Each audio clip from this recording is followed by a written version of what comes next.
video is all about the greatest battleships of all time. Let's start with the King George V class. This was a battleship of the British Royal Navy that was used in World War I. A total of 5 units were built. From 1940 to 1948, the King George V was also the flagship of the home fleet that was supposed to protect the sovereign waters of Great Britain. It was 227 meters long, 31 meters wide, and was characterized by its extraordinarily strong armor and armament.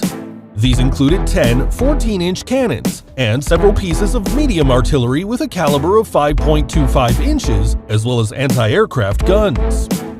The design of the hull differed significantly from any other previously built British battleship. For the first time, it was completely welded instead of riveted, which provided more stability and lightness. The top speed of the King George V class was 28 knots, and it displaced about 44,000 tons. The Littorio class. This was the most powerful battleship in the Italian Navy in World War II. A total of 4 units were built. The Littorio was one of the most modern battleships of its time. It was 237 meters long and 33 meters wide. It was armed, among other things, with 9 powerful 15-inch cannons, which were distributed in 3 towers. All 4 ships had an underwater protection system to prevent major damage from torpedoes. The Littorio had 140,000 shaft horsepower and reached a top speed of 30 knots, which is the equivalent of about 55 kilometers per hour. The Nagato class was a battleship of the Japanese Empire. There were only 2 units of this class in total. The first ship was launched in 1919 and was able to compete with the largest battleships for over 2 decades. When it was first commissioned, it was the most powerful battleship on the water and also the first to be equipped with 16-inch cannons. The 213-meter-long battleship also used Type 91 projectiles, which were designed to continue their trajectory underwater. The steam engines were powered by oil and fuel oil that was sprayed on the coal to increase its burn rate, producing around 80,000 shaft horsepower in total. The Nagato class reached a speed of 26.7 knots and displaced around 46,000 tons fully loaded. The South Dakota class. This was a United States Navy battleship that was developed in the late 1930s. At the beginning of the war, it formed the backbone of the American battleships. A total of 4 units were built. They were mainly used in the Pacific, but also partially in the Atlantic. The ships were 207 meters long and 33 meters wide. They had a continuous main deck, the so-called flush deck, and a bulbous bow that improved drag characteristics. During their service life, the ships were changed little compared to others. Only the radar equipment had to be modernized, and the anti-aircraft armament somewhat improved.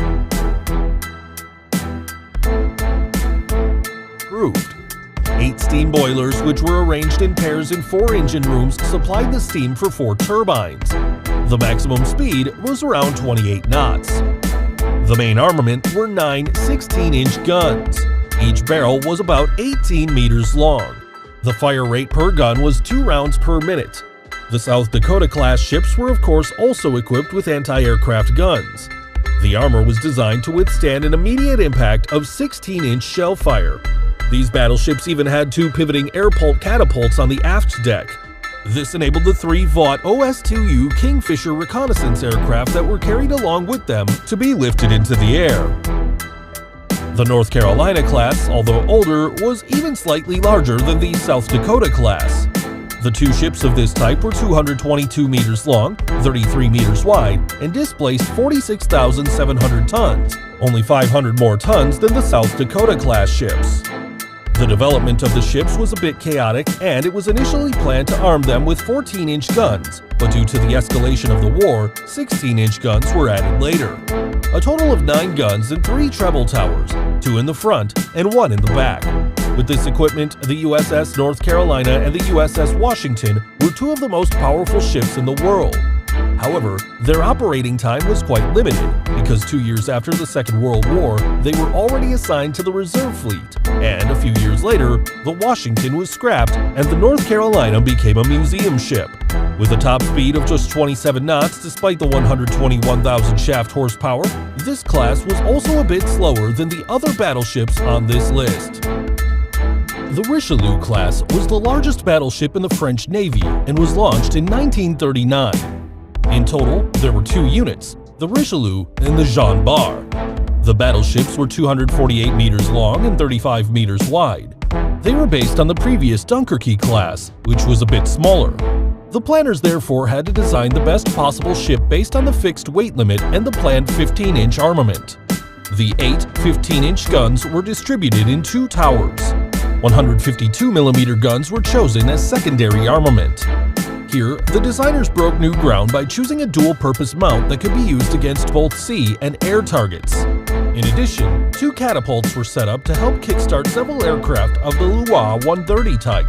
To protect against torpedoes and sea mines, important parts of the hull were reinforced with torpedo bulges. 4 turbines converted the steam pressure into mechanical energy, making the Richelieu going as fast as 32 knots, which is about 59 kilometers per hour. The HMS Vanguard 23. This was a battleship of the British Royal Navy and the 9th with that exact name. The line of the HMS Vanguards goes back to a 33-meter-long galleon that was built in 1586. The 9th HMS Vanguard was only put into service in 1946 and is still the last battleship in the world that was built till this day. It was also the largest battleship of the Royal Navy. At the beginning, they had hoped to finish the ship earlier in order to be able to use it in the war, but this did not succeed due to several incidents that halted the completion. In 1947, the ship had a representative role when it accompanied the royal couple to South Africa. From 1955, the HMS Vanguard was even the flagship of the reserve fleet, and at the same time, the headquarters ship of NATO. The ship was 248 meters long, 33 meters wide, and had a crew of about 200 men. The Vanguard stood out for its excellent combination of speed, armor, and firepower. The main armament consisted of 8 15-inch guns. It was also equipped with several anti-aircraft guns and 5.2-inch twin dual-purpose guns. The engine output was 130,000 shaft power, and it had a speed of 30 knots. The Bismarck class. These were the largest German battleships. They were in service from 1940 to 1944. In total, there were only 2 ships, the Bismarck and its sister ship, Tirpitz. These were 2 of the most powerful battleships in Europe at the time of their launch. The Bismarck was 251 meters long, 36 meters wide, and displaced over 50,000 tons when fully loaded. She was armed with 8 15-inch guns and several anti-aircraft weapons, for example, the 10.5-centimeter Flak 38. The sister ship, the Tirpitz, was even armed with torpedoes. There were also 4 Arado AR-196 seaplanes on board each of the ships. Due to the experience in the First World War, a lot of value was placed on good armor. The Bismarck was powered by 3 steam turbines, which brought it to around 30 knots. The Iowa class of the U.S. Navy. In the Navy, the battleships were named after U.S. states. Originally, 6 of these ships were planned, but only 4 were completed. They were in service from 1943 to 1992 and were also modernized during that time. They were used in World War II, the Korean War, and also the Vietnam War. In peacetime, however, they were assigned to the reserve fleet because of the high costs. The length of a ship was 270 meters and the width 33 meters. Planning began in early 1938 when fast escorts with powerful guns were needed for the aircraft carriers. The Iowa is visually similar to its predecessor class, the South Dakota. However, the Iowa class is better equipped. The armament includes 9 16-inch guns and 3 triple turrets and several 127mm flaks. In the 80s, all 4 ships were modernized. In the course of the modernization, the anti-aircraft weapons were removed and replaced by missile systems for use against land and sea targets. A CIWS and a modern radar were then installed to detect and destroy incoming missiles and enemy aircraft. An Iowa-class ship initially had a crew of 2,800, which was later reduced by about half. What I also find interesting, on board every ship there were various onboard doctors, a bakery, a prison, hairdressers, and even small shops for your daily needs, so really like a floating city. There were also 3 evaporators that could produce up to 225,000 liters of fresh water per day, which was used for the boilers and also drinking, showers, and everything else. The Iowa class was powered by 4 steam turbines with an output of 212,000 shaft horsepower. The maximum speed was 32 knots. Now we're going to take a look at the largest battleships ever built, the Yamato class. These ships were built from 1937 to 1941 in the Naval shipyard in Kure. The construction of these giants took place in the strictest secrecy like no other battleship. For example, the dry dock was partly covered so that the construction would remain in secret. Only the leading officers had an insight into the plans. Even after the deconstruction, some construction plans and photos were destroyed, which is why there are unfortunately not many photos of the warship left. When it was launched in 1940, there was also no major ceremony. In order to transport the equipment, a ship was specially constructed, the Kashino, which is unique in the history of battleship building. When the Yamato completed its test drive in the Sea of Japan, it displaced an impressive 69,500 tons, with an output of around 153,000 shaft horsepower. Let's get to the dimensions. The Yamato was 263 meters long and 38.7 meters wide.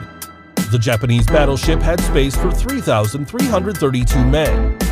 The main armament consisted of 9 18.1-inch guns, which was the largest caliber used on battleships at the time.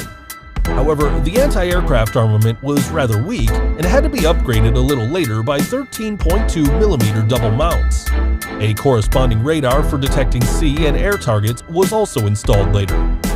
In 1945, the Yamato was on its way to Okinawa and was located by a U.S. submarine shortly after leaving the port and attacked by a large number of carrier aircraft. Torpedo hits and numerous bomb hits then made it sink. Most of the crew died. As you have seen, most of these huge, heavily armored warships date from the 20th century, as modern guided missiles and the threat of aircraft have made these floating fortresses less important, and they've largely been replaced by aircraft carriers and helicopter destroyers. In the past, however, they were the most powerful ships in a fleet, representing control over a large sea area. The Iowa and Wisconsin were kept in readiness by the U.S. Navy until 2006, but then finally decommissioned to be converted into museum ships, thus ending the era of the largest battleships. But even if battleships are no longer of strategic importance today, there is still something fascinating about them. Which ship did you like best and why? Write it in the comments. What I found quite interesting are the extremely high speeds of these gigantic battleships. Some of them are in the range of 28 to 32 knots, and thus reach a top speed similar to that of modern aircraft carriers, which, in terms of size, do not differ much from the old battleships. But even many smaller cruisers and destroyers have almost the same top speed. That surprised me a bit, but apparently there are two good reasons for this. On the one hand, these high speeds also have a few disadvantages. For example, due to larger turbines, which in turn cost more, consume more fuel, and take up more space on the ship that can be used for other things, and an extremely high speed for aircraft carriers, for example, is no longer required since the speed of the aircraft is more important in combat. The advantage of the higher speed is not worth all of these disadvantages. On the other hand, due to their construction, these ships are limited to their hull speed. The bow wave generated when driving becomes longer and longer with increasing speed, and thus, at some point, reaches the point at which the bow and stern wave constructively overlap. While the bow rises, the stern of the ship sinks, which leads to a higher drag. From here, you need an enormous amount of energy for the smallest acceleration, which, of course, leads to enormous fuel consumption. So you would either have to build longer ships or apply a lot of thrust to counteract this, both of which are associated with enormous costs, even though you no longer need speed with modern ships nearly as urgently as it used to be the case. How extreme the effort for a few more knots looks like is explained by Paul Adam quite well using the example of the HMS Vanguard and the USS Iowa, both of which have a water displacement of around 50,000 tons. The HMS Vanguard reached 30 knots with 130,000 shaft horsepower, while the USS Iowa with 212,000 shaft horsepower, almost twice as much, achieved only 2 knots more. But the 2 knots are definitely not worth the enormous fuel consumption, at least today. But that's it guys, take care and see you next time. Bye!